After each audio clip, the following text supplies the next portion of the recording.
Hello everyone, welcome to our YouTube channel mind web classes and Jai Hind to all of you. इस video में हम मौर्य साम्राज्य के selected questions cover करेंगे। अब यहीं से क्वेश्चन एग्जाम में पूछा जाएगा। तो इसका फर्स्ट क्वेश्चन देखिएगा, भारत का प्रथम साम्राज्य निर्माता कौन सा वंश था। आपके सामने चार ऑप्शन दिए हुए हैं, तो आप लोगों को करेक्ट आंसर मैच करते जाना है। तो इसका करेक्ट आंसर होगा मौर्य वंश। भारत का प्रथम साम्राज्य निर्माता वंश था मौर्य वंश। अगला क्वेश्चन देखिएगा, निम्नलिखित में से कौन भारत नहीं आया था। तो इसका करेक्ट आंसर हो जाएगा कोलंबस। अगला क्वेश्चन देखेंगे, क्वेश्चन नंबर थर्ड है, इंडिका निम्नलिखित में से किसकी कृति है। तो इसका करेक्ट आंसर हो जाएगा मेघस्थनीज। इंडिका के राइटर है मेघस्थनीज। अगला क्वेश्चन देखेंगे, क्वेश्चन नंबर 4 है, मेघस्थनीज किसके दरबार में आया था। तो इसका करेक्ट आंसर हो जाएगा चंद्रगुप्त मौर्य के दरबार में आया था। अगला क्वेश्चन है इसका, अपने साम्राज्य के विस्तार में चंद्रगुप्त मौर्य की सहायता की थी। तो इसका करेक्ट आंसर हो जाएगा चाणक्य ने। नेक्स्ट क्वेश्चन देखेंगे, क्वेश्चन नंबर 6 है, प्राचीन भारत का वह प्रसिद्ध शासक जिसने अपने जीवन के अंतिम दिनों में जैन धर्म अपनाया था। इसका करेक्ट आंसर हो जाएगा चंद्रगुप्त। नेक्स्ट क्वेश्चन है, चाणक्य को निम्न में नाम से जाना जाता था। तो चाणक्य का अन्य नाम था विष्णुगुप्त। इसका करेक्ट आंसर हो जाएगा। अगला क्वेश्चन है, अर्थशास्त्र के लेखक कौन थे। तो इसका करेक्ट आंसर है चाणक्य। नेक्स्ट क्वेश्चन देखेंगे, निम्नलिखित में से प्राचीनतम राजवंश कौन सा है। यहां पर देखिए दोनों वंश दिए हुए हैं, मौर्य वंश और नंद वंश। तो जब दोनों वंश यहाँ पर दिए रहेंगे तो ये इसमें नंद वंश सबसे प्राचीनतम वंश होगा। फिर इसके बाद के वंश है मौर्य वंश, पल्लव वंश और गुप्त वंश। तो इसका करेक्ट आंसर हो जाएगा नंद वंश। अगला क्वेश्चन देखिएगा, निम्नलिखित में से कौन सा भारत का प्राचीनतम राजवंश है। अब देखिए इसमें चार ऑप्शन आपके सामने दिए हुए हैं, तो इसका करेक्ट आंसर हो जाएगा मौर्य वंश। यहाँ पर नंद वंश नहीं दिया हुआ है, तो ये मौर्य वंश हो जाएगा। इसके फिर बाद के वंश है वर्धन वंश, गुप्त वंश और कुषाण वंश, ये बाद के वंश है। सबसे प्राचीनतम मौर्य वंश हो गया। अगला क्वेश्चन देखेंगे, अशोक ने बौद्ध धर्म के प्रचार के लिए विदेशों में किसको भेजा था। तो महेंद्र और संघमित्रा को भेजा था। इसका करेक्ट आंसर हो जाएगा संघमित्रा। नेक्स्ट क्वेश्चन देखेंगे, अशोक किस वंश से संबंधित हैं। तो इसका करेक्ट आंसर हो जाएगा मौर्य वंश। अगला क्वेश्चन है इसका, ब्राह्मी लिपि को किसने स्पष्ट किया। तो इसका करेक्ट आंसर हो जाएगा जेम्स प्रिंसेप ने स्पष्ट किया था। अगला क्वेश्चन है, अशोक के अभिलेख को सर्वप्रथम किसने पढ़ा।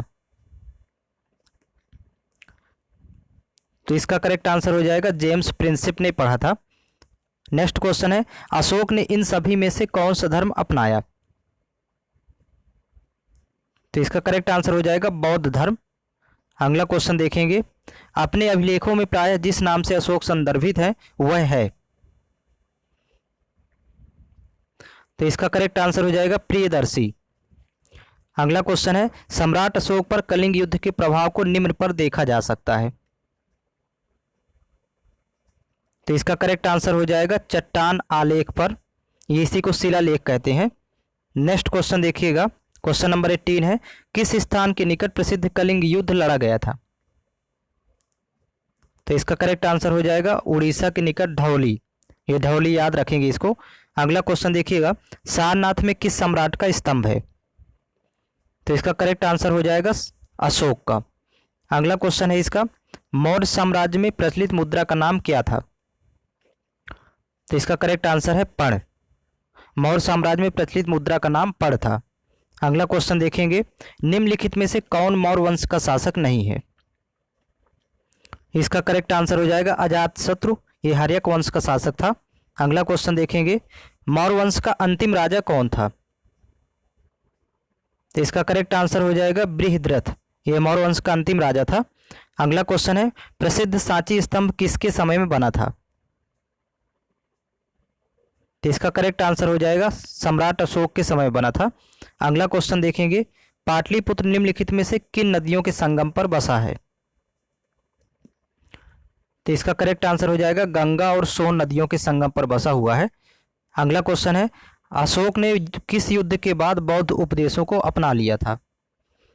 तो इसका करेक्ट आंसर हो जाएगा कलिंग के युद्ध के बाद।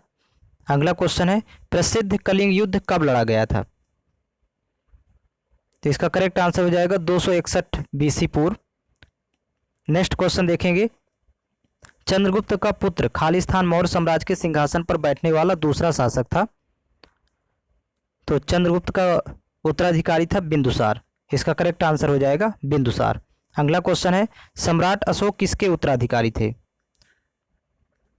तो इसका करेक्ट आंसर हो जाएगा बिंदुसार, क्योंकि बिंदुसार चंद्रगुप्त मौर्य के उत्तराधिकारी थे और बिंदुसार के उत्तराधिकारी सम्राट अशोक थे। इसको याद रखेंगे। अगला क्वेश्चन है, खालिस्तान मौर्य साम्राज्य की राजधानी थी। तो मौर्य साम्राज्य की राजधानी पाटलिपुत्र थी। इसका करेक्ट आंसर हो जाएगा। अगला क्वेश्चन है, कौटिल्य का अर्थशास्त्र हमें खालिस्तान के प्रशासन के बारे में जानकारी देता है। तो इसका करेक्ट आंसर है मौर्य साम्राज्य की जानकारी देता है। अगला क्वेश्चन देखेंगे, मौर्य वंश को किस वंश ने समाप्त किया? तो मौर्य वंश को समाप्त करने वाला वंश है शुंग वंश। अगला क्वेश्चन देखेंगे, मेघस्थनीज भारत आने वाले सबसे शुरुआती खोजकर्ताओं में से एक था, उसका संबंध किस देश से था? तो इसका करेक्ट आंसर हो जाएगा यूनान। मेघस्थनीज यूनान से आया था। तो इसके सभी वीडियो आपको चैनल के प्लेलिस्ट में मिल जाएंगे, प्लेलिस्ट बना हुआ है। अब यहीं से क्वेश्चन एग्जाम में बनने वाले हैं और आगामी जितने भी एग्जाम होंगे तो आपको यहाँ से क्वेश्चन देखने को मिलेगा। ये टोटल सेलेक्टेड क्वेश्चंस है, तो आप सभी वीडियो चैनल के प्लेलिस्ट से फाइंड कर सकते हैं जीके जीएस से रिलेटेड।